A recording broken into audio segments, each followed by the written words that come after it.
संडेला काहीतरी न करता घरी बसायचं असं कसं चालेल, म्हणून म्हटलं आज फॅमिली सोबत एक छोटीशी ट्रिप करू आणि ठरलं की हवेला जायचं. रस्त्यात जाता जाता लागला खडकवासला डॅम. इतकं मस्तड वगैरे पाणी, तिथे वाहणारं पाणी बघून इतकं मनाला शांतता भेटत होती.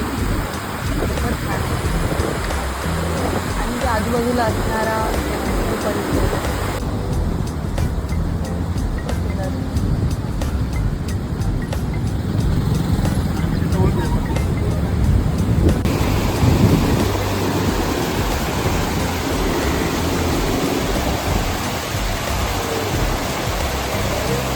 पाणी बघितलं फोटो काढणार नाही असं तर होणारच नाही ना. मग फोटो काढून झाल्यानंतर आम्ही निघालो आमची मस्त पेटपूजा करायला जोगेश्वरी मिसळला.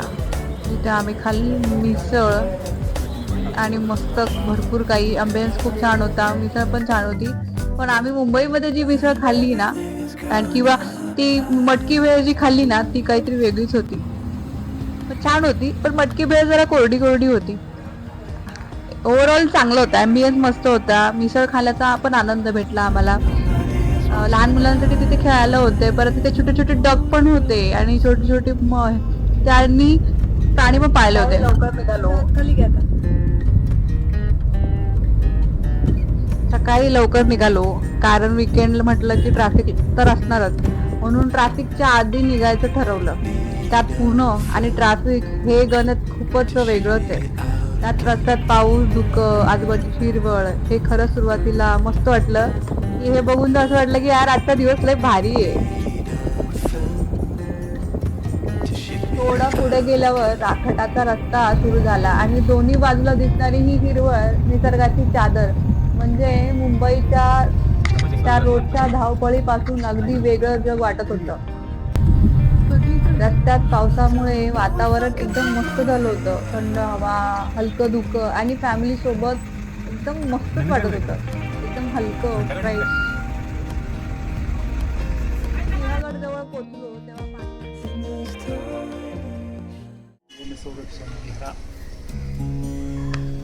तसं सिंहगडाजवळ पोहोचलो तसं इतकं छान वाटत होतं. हे धुकं बघून तर असं वाटत होतं आपण या भारतातच नाही कुठल्या वेगळ्याच दुनियेत आलोय, कुठल्या वेगळ्याच जगात आलोय असा फील होत होतं मला तर.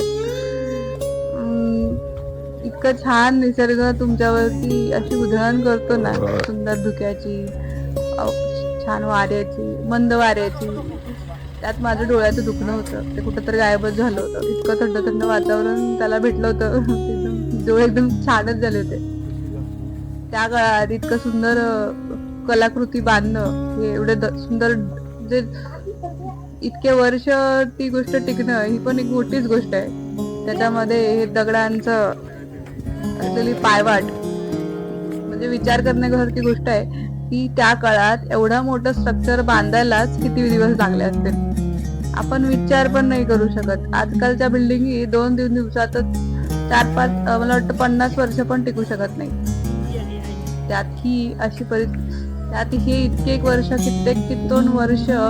हे आपल्या इतिहासाचे साक्षीदार म्हणून उभे असलेले गड किल्ले आपल्याला एक वेगळंच अनुभूती घडवतात, एक वेगळाच इतिहास देतात आणि त्यासोबत आपल्याला प्रत्येक गोष्टची आठवण करून देतात की देशप्रेम काय असतं, राजावरती असलेलं प्रेम काय असतं, बलिदान म्हणजे काय असतं, त्याग म्हणजे काय आणि राजा म्हणजे काय, ह्या सगळ्या गोष्टींची एक उत्तम नमुना म्हणजे हा किल्ला आहे. त्याच्यापेक्षा बेस्ट काय असूच नाही शकत. आपण आपल्या नव्या पिढीला काय देऊ शकतो तर हे देऊ शकतो, ज्याच्यामुळे नव्या पिढीने काय घ्यायला हवं काय नाही हे आपल्याला वेगळं सांगायची गरजच लागणार नाही. कारण की हे प्रेम हे जे आहे हे कुठेच न मिळणार, कुठेही न सांभाळता येणार. म्हणजे काही गोष्टी अनुभवाव्या लागतात, त्या प्रत्येक गोष्टी सांगता येत नाही ना, त्यातली ही गोष्ट आहे.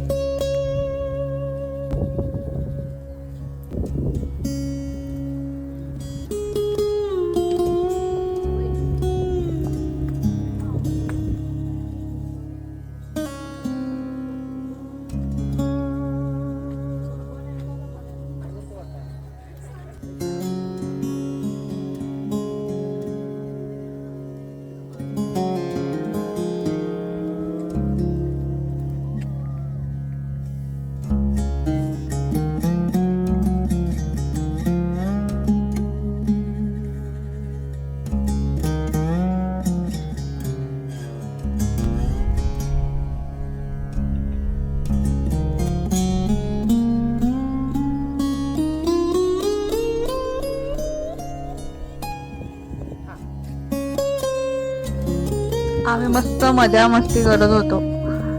आम्हाला काय असं इतकं छान वाटत होतं फिरायला. धुक्याचं वातावरण, पाऊस नाही, ऊन नाही, त्यात आम्ही बरीच आस्वाद घेतला. धुकं आणि इतकं छान पडलं होतं. आम्हाला काही जास्त फोटोज घेता आले नाहीत त्याच्यामुळे, पण वातावरण इतकं मस्त आणि बढिया होतं की काय विचारूच नका. इतिहास पण खूप छान बघायला, अर्धच बघितलं आम्ही, जास्त काही बघितलं नाही. आमच्यासोबत लहान बाळ होतं ना, त्याच्यामुळे आम्ही काही जास्त पुढे गेलो नाही. मग आम्ही रस्त्यात असलेल्या हा डॅमला विजिट दिली. हे डॅम पण खूप छान होतं, म्हणजे आपण बोलू शकतो पुण्यातल्या चौपाटीसारखं मस्त वाटत होतं. त्याला बघूनच छान वाटतं.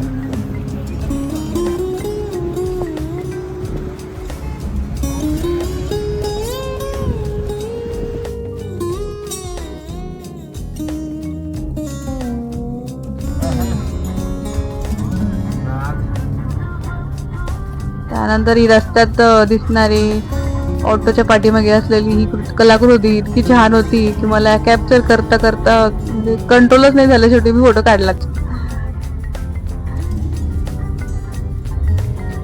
गणपतींचं दर्शन घेतलं आम्ही छान. ऍक्च्युली आम्ही नवरात्रीमध्ये गेलो होतो, त्याच्यामुळे आम्ही काही जास्त